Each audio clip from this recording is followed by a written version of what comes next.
Hello everyone, welcome to achievers. मेरा नाम है मेघा जायसवाल।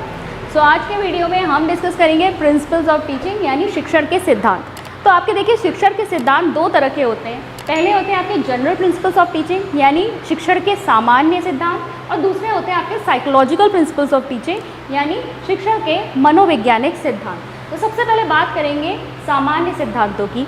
तो इसमें सबसे पहला सिद्धांत जो है आपका वो है प्रिंसिपल ऑफ प्लानिंग यानी योजना का सिद्धांत। तो देखिए इसके बारे में हमने पहले भी पढ़ा था आपके फेजेस के टाइम पे। फेजेस या हमने जब चरण पढ़े थे तो उसमें सबसे पहला फेज जो था प्री एक्टिव फेज, उसे हमने क्या कहा था?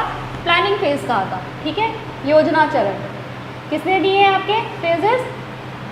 PW जैक्सन ने दिए। ठीक है, ये हम पहले ही पढ़ चुके हैं। तो प्लानिंग फेज में हमने क्या पढ़ा था कि कभी भी आप टीचिंग करने जा रहे हैं तो क्लासरूम में टीचिंग करने से पहले आप क्या करते हैं? प्रॉपर प्लानिंग करते हैं। आप क्या कंटेंट पढ़ाने वाले, किस तरीके से उसे एलिमेंट्स पे ब्रेक डाउन करने वाले, टॉपिक आपके जो टॉपिक वाइज आप पढ़ाएंगे वो किस तरीके से ब्रेक डाउन करेंगे उसको, फिर आप क्या टीचिंग मेथड यूज़ करेंगे, क्या टीचिंग स्ट्रैटेजी यूज़ करेंगे, क्वेश्चंस कैसे पूछेंगे, इवैल्यूएशन की क्या टेक्निक चूज़ करेंगे। ठीक है, ये सब चीज़ आप पहले ही डिसाइड कर लेते हैं। और सबसे इंपॉर्टेंट क्या डिसाइड करते हैं प्लानिंग फेज में? ऑब्जेक्टिव्स। ठीक है, आप जो पढ़ाने वाले हैं उससे आप क्या व्यवहार परिवर्तन बच्चे के अंदर लेकर आएंगे, ये उद्देश्य आप पहले से निर्धारित कर लेते हैं। तो ये सब आपका प्लानिंग फेज में हो जाता है। कभी भी जो टीचिंग होती है उद्देश्य ही नहीं होती, वो हमेशा क्या होती है? ऑब्जेक्टिव या गोल सेंटर्ड होती है। तो यहाँ पर प्लानिंग करना सबसे इम्पॉर्टेंट होता है। तो प्रिंसिपल ऑफ प्लानिंग आपको यही कहता है कि जब भी आप क्लासरूम में टीचिंग करने जाएंगे तो उससे पहले आप क्या करेंगे? प्रॉपर प्लानिंग करेंगे। सेकेंड है आपका principle of adaptability and flexibility, लोच और लचीलेपन का सिद्धांत। देखिए माना कि हमने पहले से ही प्रॉपर प्लानिंग कर ली है कि हमें किस तरीके से जाके शिक्षण करना है क्लासरूम में, लेकिन कभी कभी ऐसा होता है क्योंकि रियल सिचुएशंस में चीज़ें सब हमारे अनुसार नहीं चलेंगी। कुछ भी वहाँ पर हो सकता है, सरप्राइजिंगली ऐसे कुछ एलिमेंट्स आ जाए जैसे डिस्टर्बिंग एलिमेंट्स हैं क्लास में, वो आपकी क्लास को लगातार डिस्टर्ब कर रहे हैं। जो टॉपिक आपको टाइम से ख़त्म करना था वो आप नहीं कर पा रहे। ठीक है, या फिर बच्चों ने कुछ क्वेश्चन ऐसा पुटअप कर दिया जिसमें आप थोड़ा सा टाइम ले रहे हैं उसको एक्सप्लेन करने में, या और भी कोई भी अगर मान लो अचानक से क्लास में कोई और आ गया, कोई और टीचर आ गया है, किसी भी तरह की अगर आपके अंदर मतलब आपको दिखाई दे रहा है कि जैसा आपने प्लान किया था टीचिंग उस तरह से नहीं जा रही है, कुछ और भी इसमें क्या कह सकते हैं आप, कुछ व्यवधान आ रहे हैं, तो आपको क्या करना चाहिए? टीचिंग को मोल्ड करना आना चाहिए। यही समझ लीजिए कि आप जो टॉपिक पढ़ा रहे हो बच्चे को उस तरीके से समझ में नहीं आ रहा जो मेथड आप पहले से डिसाइड करके आए थे, तो आप क्या करेंगे? अब आपको उसी समय अपनी स्ट्रैटेजी में चेंज लाना पड़ेगा। तो आपकी टीचिंग फ्लेक्सिबल भी होनी चाहिए। ऐसा नहीं, इतनी रिजिड नहीं होनी चाहिए कि जैसा आप सोच के आए आप वैसा ही करेंगे, क्योंकि रियल क्लासरूम में क्या होने वाला है ये आप भी प्रिडिक्ट नहीं कर सकते। तो ऐसे ही अनफॉर्सीन सिचुएशंस के लिए आपकी टीचिंग में हम किसी तरीके से फ्लेक्सिबिलिटी ला सके, इसका स्कोप होना चाहिए। तो यहाँ पर अडेप्टेबिलिटी और फ्लेक्सिबिलिटी का सिद्धांत यही कहता है कि आप क्लासरूम में सिचुएशन के अकॉर्डिंग अपने टीचिंग में अगर कोई भी चेंज लाना चाहते हैं तो उसका स्कोप वहाँ पर हो। फिर है थर्ड आपका principle of definiteness of goals and objectives यानी लक्ष्य और उद्देश्यों के, निश्चित लक्ष्य और उद्देश्यों का सिद्धांत। जैसा कि मैंने आपको पहले वाले पॉइंट पर ही बताया, जब भी आप टीचिंग करने जाएंगे वो उद्देश्यहीन कभी नहीं होती। आप जो कंटेंट पढ़ाने जाने उससे पहले ही आप वहाँ पर ऑब्जेक्टिव्स डिसाइड कर लेते हैं कि इस टॉपिक को पढ़ाने से आप बच्चे के अंदर क्या व्यवहार परिवर्तन ला पाएंगे। तो यहाँ पर आप क्या करेंगे? डेफिनेट गोल्स या ऑब्जेक्टिव्स, लक्ष्य या जो आपके उद्देश्य होते हैं उनको आप पहले से ही निर्धारित कर लेंगे।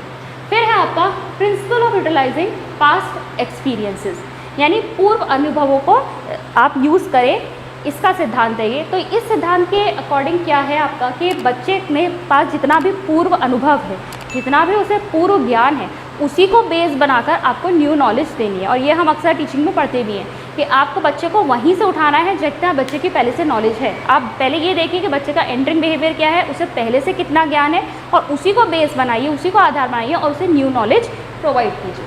फिर है आपका प्रिंसिपल ऑफ चाइल्ड सेंटर्डनेस, ठीक है, बाल केंद्रितता का सिद्धांत। तो ये तो हमारी आज की एजुकेशन है ही चाइल्ड सेंटर्ड है। जितनी भी चीज़ें हैं एजुकेशन फील्ड में वो सब किसको ध्यान में रखकर बनाई जा रही है? केंद्र में कौन है? बालक। ठीक है, बच्चा। आपको हमेशा बच्चे के अकॉर्डिंग ही सब कुछ करना है। जो भी आपका करिकुलम डिसाइड होगा, सिलेबस डिसाइड होगा, आप टीचिंग करने जा रहे हैं तो आप क्या टीचिंग मेथड यूज़ करेंगे, क्या स्ट्रेटेजी यूज़ करेंगे, किस तरह की टीचिंग एड यूज़ करेंगे जो बच्चे की समझ में आए, ये सब आपको किसको ध्यान में रखकर, किसको केंद्र में रखकर आपको डिसाइड करनी है बच्चे को। तो प्रिंसिपल ऑफ चाइल्ड सेंटर्डनेस का मतलब है कि जितनी भी आपकी एक्टिविटीज़ होंगी वो आप किसके अराउंड आप डिसाइड करेंगे, वो बच्चे के अराउंड डिसाइड करेंगे। नेक्स्ट है आपका principle of provision for individual differences. तो व्यक्तिगत विभिन्नताओं के लिए प्रावधान करने का सिद्धांत।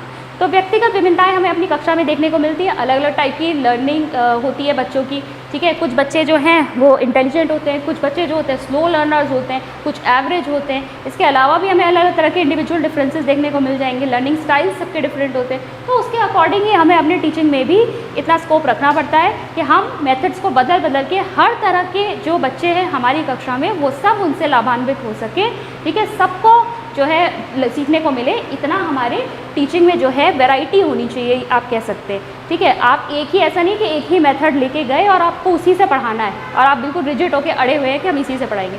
अगर इंडिविजुअल डिफरेंसेस हैं तो सबके लर्निंग स्टाइल्स अलग हैं। हो सकता है कोई बच्चा जो है वो सिर्फ आपके लेक्चर मेथड से उस चीज़ को ना समझे, लेकिन अगर आपको एक्टिविटी करा लेंगे तो वो बच्चा समझ जाएगा क्योंकि उसे करके सीखने की आदत है, ठीक है। तो यहाँ पर इंडिविजुअल डिफरेंसेस के लिए जो प्रॉपर प्रोविजंस आपकी टीचिंग में होने चाहिए वो आपको करने हैं। फिर है आपका principle of linking with actual life, वास्तविक जीवन के साथ जोड़ने का सिद्धांत। जो भी आप बच्चे को थ्योरेटिकल नॉलेज दे रहे हैं, ऐसा नहीं होना चाहिए कि वो सिर्फ क्लासरूम तक ही सीमित रह जाए। बच्चा उस थ्योरेटिकल जो नॉलेज है उसको प्रैक्टिकली यूज़ भी कर पाए, इसका आपको ध्यान रखना है। तो आप एग्जाम्पल्स भी दे रहे हैं तो आप ऐसे दीजिए जो बच्चे अपने रियल लाइफ में, डेली लाइफ में एक्सपीरियंस करते हैं। एग्रीकल्चर अगर आप पढ़ाने जा रहे हैं तो जिस जगह पर आप पढ़ाने जा रहे हैं वहाँ के लोकल जो क्रॉप्स है उनका एग्जाम्पल देके पढ़ाइए, ताकि बच्चे को ज़्यादा समझ में आए, ना कि कहीं और किसी और देश के, विदेश के आप कोई ऐसे फ्रूट्स का नाम ले रहे हैं जो बच्चे ने कभी सुना भी ना हो, ठीक है। तो आपको क्या करना है, बच्चे के एक्चुअल लाइफ से जो है वो कनेक्ट हो पाए, ये देखना है। बच्चा क्लासरूम की जो नॉलेज है उसको बाहर भी ले जा सके, तो वास्तविक जीवन से उसे जोड़ना आना चाहिए।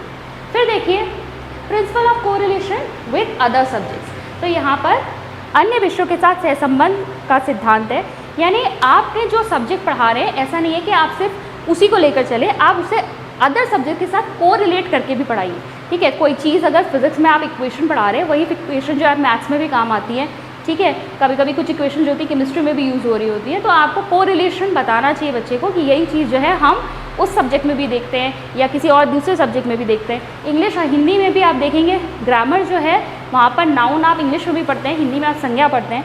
आपको पता होना चाहिए, बच्चे को रिलेट करना आना चाहिए कि हम किस चीज़ के बारे में बात कर रहे हैं, ठीक है। तो अन्य विषयों के साथ भी आपको उसे रिलेट करना है। फिर है प्रिंसिपल ऑफ एक्टिव पार्टिसिपेशन। तो देखिए सक्रिय भागीदारी का सिद्धांत। जब आप क्लासरूम में टीचिंग कर रहे हैं तो ऐसा नहीं है कि सिर्फ आप ही एक्टिव है और बच्चे सिर्फ पैसिव लिसनर्स की तरह सुन रहे हैं, बच्चा भी उसमें एक्टिवली पार्टिसिपेट करे। इसका आपको इसके लिए एंकरेज करना चाहिए बच्चे को, ठीक है। आप एक्टिविटी बेस्ड अपनी टीचिंग करिए जहाँ पर बच्चा भी उसमें पार्टिसिपेट कर रहा है। अगर आप केवल लेक्चर मेथड से भी पढ़ा रहे हैं तो कम से कम क्वेश्चनिंग कीजिए बीच बीच में, जिससे कि बच्चा जो है उस प्रोसेस में पार्टिसिपेट कर पाए, ठीक है। नहीं तो बच्चा वहाँ बैठा रहेगा, आपको पता भी नहीं चलेगा कि बच्चा समझ भी रहा है या नहीं समझ रहा है। उसके लिए आपको क्या करना पड़ेगा, बच्चे को भी टीचिंग लर्निंग का ये जो प्रोसेस चल रहा है उसे पार्टिसिपेट करवाना पड़ेगा, ठीक है। तो यहाँ पर एक्टिव पार्टिसिपेशन प्रिंसिपल यही कहता है। नेक्स्ट है आपका principle of effective strategies. Principle of effective strategies, ठीक है, प्रभावशाली प्रविधि का सिद्धांत। तो यहाँ पर आपको ये देखना है कि आपने टीचिंग के लिए जो स्ट्रैटेजी सेलेक्ट की थी वो कितनी इफेक्टिव रही, ठीक है। तो यानी कि आपकी जो स्ट्रैटेजी है इफेक्टिव तभी कहलाएगी जब आप जो सिखाना चाहते थे या जैसा परिवर्तन आप बच्चे के व्यवहार में लाना चाहते थे वो लाने में आप कामयाब रहे, यानी आप जो बच्चे को सिखाना चाहते थे बच्चा वो सीख गया, तभी आपकी स्ट्रैटेजी या जो भी टीचिंग मेथड था वो इफेक्टिव कहलाएगा, प्रभावशाली कहलाएगा।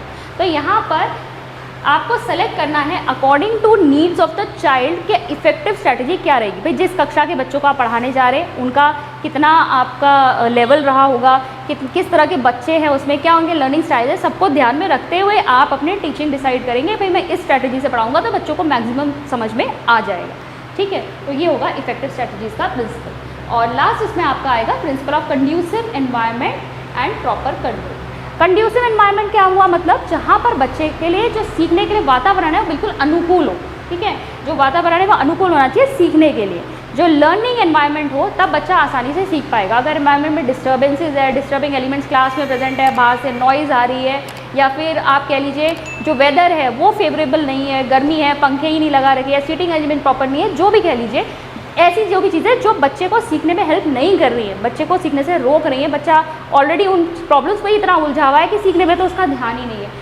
तो ये सारी एनवायरमेंटल प्रॉब्लम्स को आपको क्या करना है, हटाना है, और आपको एनवायरनमेंट कंड्यूसिव बनाना है, क्लासरूम में लर्निंग एनवायरनमेंट बनाना है। तभी तो आप छोटी छोटी क्लासेस में आजकल देखेंगे, नर्सरी वगैरह क्लासेस कितनी वहाँ पे कलरफुल होती है, ताकि बच्चे का मन लगे वहाँ पर। उनमें अल्फ़ाबेट्स लिखे हुए होते हैं, टॉयज़ रखे हुए होते हैं, उन पर भी कुछ ना कुछ आप देखेंगे कुछ लर्निंग मटीरियल होता है, 1 2 करके ब्लॉक्स रखे हुए हैं वहाँ पर, बच्चा खेल खेल में ही सीख जाए। तो इस तरह का एनवायरनमेंट क्रिएट करना है जहाँ पर बच्चा सीखे, ठीक है, ज़्यादा से ज़्यादा सीख पाए।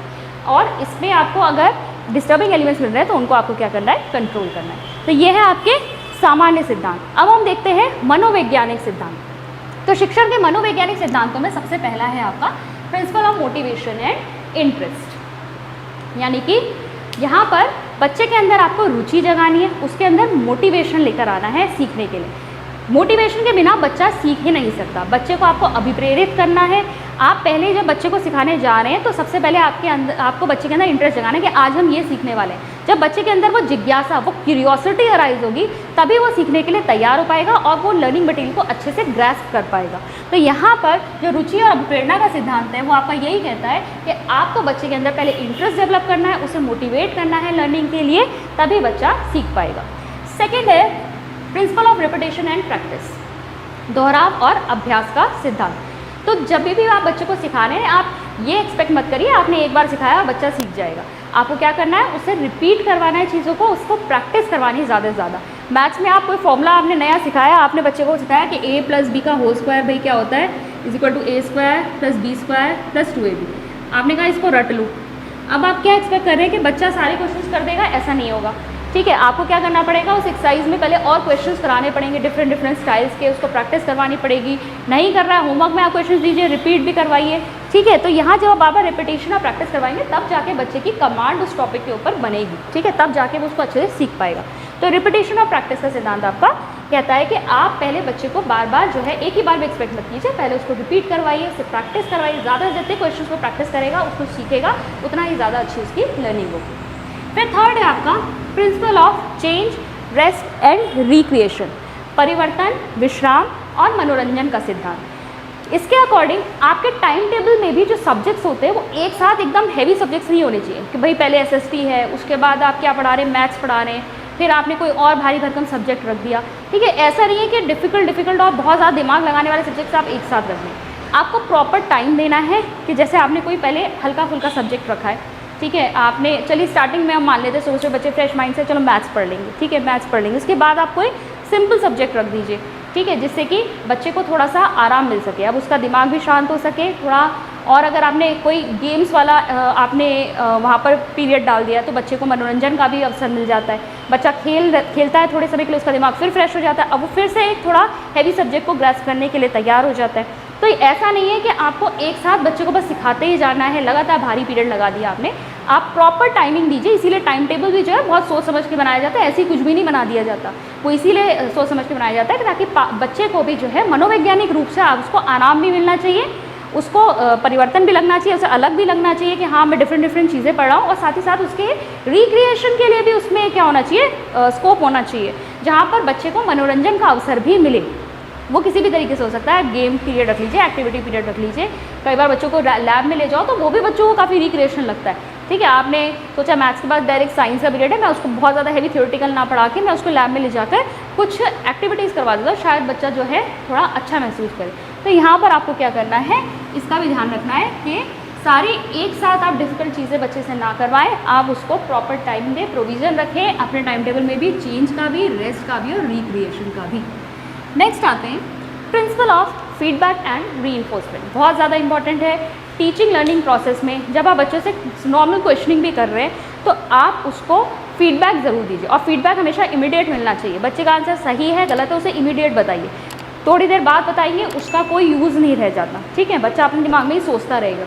तो सबसे पहली बात तो फीडबैक दीजिए उसे, प्रॉपर, सही हो गलत हो प्रॉपर फीडबैक दीजिए। अगर अच्छा कर रहा है तो उसको रीइंफोर्समेंट दीजिए, उसको प्रेज़ करिए, और अगर सबके सामने आप उसकी तारीफ़ कर सकते हैं, ठीक है, अगर बच्चे ने सही आंसर दिया, इससे बच्चे एंकरेज होते हैं, वो दोबारा क्वेश्चन करने के लिए, आंसर देने के लिए क्या होगा, उत्साहित हो जाएगा। अगर मान लीजिए आप बहुत ज़ोर से बच्चे को झड़क देते हैं, एक बार में उसका आंसर गलत हो गया, आपने बहुत ज़ोर से झड़क दिया, वो हिम्मत ही नहीं करेगा अगली बार उठने की। तो आपको प्रॉपर फीडबैक और रीइंफोर्समेंट देना है, जहाँ पर आपको देखना है कि बच्चा किस तरीके का है, ठीक है। कभी कभी बच्चा बहुत शर्मीला है और बड़ी मुश्किल से तो उठा था और उसके बाद आपने उसे डांट दिया, तो इसके बाद तो कभी हिम्मत नहीं करेगा क्वेश्चन को आंसर करने की। तो यहाँ आपको इसका भी ध्यान रखना है। फिर नेक्स्ट है आपका principle of sympathy and cooperation, ठीक है, सहानुभूति और सहयोग का सिद्धांत। तो यहाँ पर टीचर के नेचर की बात है कि जब बच्चे जो होते हैं वो आपसे क्या चाहते हैं, वो सिंपैथी चाहते हैं, कोऑपरेशन चाहते हैं। अगर उन्हें कुछ नहीं आ रहा तो वो अपनी बात अच्छे से आपसे कह सके, पूछ सके, ठीक है। उन्हें डर नहीं लगना चाहिए आपसे कुछ भी पूछने से पहले, आपसे कुछ भी कहने से पहले, तभी बच्चे सीख पाएंगे। तो प्रॉपर आपको क्या प्रोवाइड करनी है बच्चों को, आपको सिंपैथी और कोऑपरेशन बच्चों को देना है, प्यार से बच्चों को समझाना है, उसकी सहानुभूति रखनी है, उनसे क्या कहते हैं, प्रेम से बात करनी है। फिर है आपका principle of providing training to senses. तो यहाँ पर देखिए इंद्रियों को प्रशिक्षण देने का सिद्धांत। तो हमारा जो नॉलेज है वो हम किससे गेन करते हैं, थ्रू अवर सेंसेस, ठीक है। Senses are gateways of knowledge भी कहा जाता है। तो जब हमारे जो नॉलेज हमारे सेंसेस से आ रही है, तो हमारे सेंसेस क्या होने चाहिए, काफ़ी एक्टिव होने चाहिए, ताकि ज़्यादा से नॉलेज को हम गेन कर सकें। तो इसलिए यहाँ पर अगर हम सेंसेस को ट्रेन करें, और सेंसेस को हम ट्रेन कैसे कर सकते हैं, अलग अलग तरह के आप टीचिंग एड्स यूज़ कर सकते हैं, आप ऑडियो एड्स यूज़ करते हैं, विजुअल एड्स यूज़ करते हैं। इससे आप क्या कर रहे हैं, बच्चों के सेंसेस को एक्टिव कर रहे हैं। इसीलिए कहा जाता है टीचिंग एड्स का ज़्यादा से ज़्यादा यूज़ कीजिए, और बच्चा तब सबसे ज़्यादा सीख पाएगा जब ज़्यादा से ज़्यादा सेंसेस एक्टिव होते हैं। और ये कब होता है, जब वो रियल में चीज़ों को एक्सपीरियंस करता है। अगर कोई रियल एक्टिविटी वो खुद से करके देख रहा है तो उसके अधिक से अधिक सेंसेस जो है वो सक्रिय है। भाई अब वो चीज़ों को देख भी रहा है, सुन भी रहा है, उसको स्मेल भी कर रहा है, छू भी रहा है, तो ज़्यादा से ज़्यादा जब सेंसेस एक्टिव हैं तो वो ज़्यादा से ज़्यादा लर्न कर पाएगा। तो यहाँ हमें ट्रेनिंग प्रोवाइड करनी है, यानी प्रॉपर आपको देखना है कौन सा टॉपिक किस तरह की टीचिंग एड से पढ़ाया जाए जो बच्चे का सेंसेस एक्टिव रहे, ट्रेंड रहे। फिर है आपका principle of utilising group dynamics. तो बहुत सारी चीज़ें ऐसी हैं जो बच्चों को ग्रुप में सिखाया जा सकता है। तो टीचर के अंदर एबिलिटी होनी चाहिए वो ग्रुप डायनेमिक्स को भी अच्छे से इस्तेमाल कर सके। पर ये एक्टिविटी ऐसी है जो बच्चा जो है ग्रुप में ज़्यादा अच्छे से सीख पाएगा, ठीक है। तो ग्रुप डायनेमिक्स का यूज़ करना भी टीचर को आना चाहिए। फिर है आपका principle of encouraging self learning, ठीक है, स्व अध्ययन को एनकरेज करना है आपको। तो सारी की सारी जो चीज़ें हैं, सब नॉलेज है, ज्ञान है, वो सिर्फ टीचर नहीं दे सकता। इस संसार में इतनी नॉलेज है कि आप सिर्फ टीचर के भरोसे नहीं बैठ सकते कि जितनी नॉलेज आपको टीचर से मिलेगी वही है। आप खुद से जब अध्ययन करेंगे, खुद से आपके अंदर सेल्फ लर्निंग की हैबिट डेवलप होगी, तब आप ज़्यादा से ज़्यादा ज्ञान ले पाएंगे, ज़्यादा से ज़्यादा चीज़ें सीख पाएंगे। तो हमें स्टूडेंट के अंदर हमेशा सेल्फ लर्निंग को एनकरेज करना है, बच्चे के अंदर स्व अध्ययन की आदत को विकसित करना है, जिससे बच्चा ज़्यादा से ज़्यादा चीज़ें सीख पाए और सिर्फ टीचर के ऊपर डिपेंडेंट ना रहे। फिर नेक्स्ट है principle of fostering creativity and self expression. तो यहाँ पर हमें बच्चे के अंदर क्या जगानी है, क्रिएटिविटी यानी रचनात्मकता, और सेल्फ एक्सप्रेशन को भी डेवलप करना है, यानी आत्म अभिव्यक्ति। बच्चा तो है जो भी सोच रहा है, ठीक है, जो भी बच्चे भी इमेजिनेटिव होते हैं, काफ़ी थॉटफुल होते हैं, अलग अलग चीज़ों के बारे में रचनात्मकता उनके बहुत काफ़ी अच्छी होती है। तो क्रिएटिविटी तो आपको उसके अंदर डेवलप करनी है, अलग अलग तरह की एक्टिविटीज़ कराई जिससे बच्चा जो है, जो उसकी क्रिएटिविटी है बाहर आए, और साथ ही साथ सेल्फ एक्सप्रेशन, ठीक है, अपने आप को अभिव्यक्त भी वो कर पाए।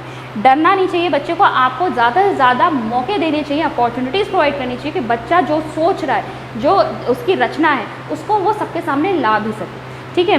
तो यहाँ पर क्रिएटिविटी और सेल्फ एक्सप्रेशन का भी मौका हमें बच्चे को देना है। और लास्ट आपका है प्रिंसिपल ऑफ रेमेडियल टीचिंग, उपचारात्मक शिक्षण का सिद्धांत। तो उपचारात्मक शिक्षण हम कब देते हैं, हमने एक बार बच्चों को पढ़ा दिया, उसके बाद मान लीजिए हमने इवैल्यूएशन कोई भी टेक्निक यूज़ करी जिससे हमें ये समझ में आ रहा है कि मोस्ट ऑफ द स्टूडेंट्स को एक पर्टिकुलर टॉपिक है वो नहीं समझ पाए, तो अब टीचर का क्या फ़र्ज़ बनता है, वो देगी उस टॉपिक के लिए रेमेडियल टीचिंग, यानी उस पर्टिकुलर टॉपिक को जिसमें ज़्यादातर बच्चे जो है क्वेश्चंस का आंसर नहीं कर पाए, उसको अब टीचर को समझाना पड़ेगा, दोबारा समझाए वो, वही कहलाएगी आपकी रेमेडियल टीचिंग, ठीक है। डायग्नोस्टिक टेस्टिंग होती है पहले, यानी आपने कुछ भी इवैल्यूएशन किया, आपने कोई भी मूल्यांकन किया बच्चों का, कोई टेक्निक या कोई टूल यूज़ किया, कोई क्वेश्चनायर दे दिया था जिसमें बच्चे जो है कुछ पर्टिकुलर क्वेश्चन को नहीं कर पाए, उसके बाद आप रेमेडियल टीचिंग दे रहे हैं, ठीक है। उस पर्टिकुलर टॉपिक को अब आप दूसरे तरीके से समझा रहे हैं कि बच्चा शायद अब इनको अच्छे से समझ सके। तो रेमेडियल टीचिंग जो है कब आप देंगे, जब किसी पर्टिकुलर चीज़ को बच्चे नहीं समझ पा रहे, तो वहाँ पर आप रेमेडियल टीचिंग देते हैं।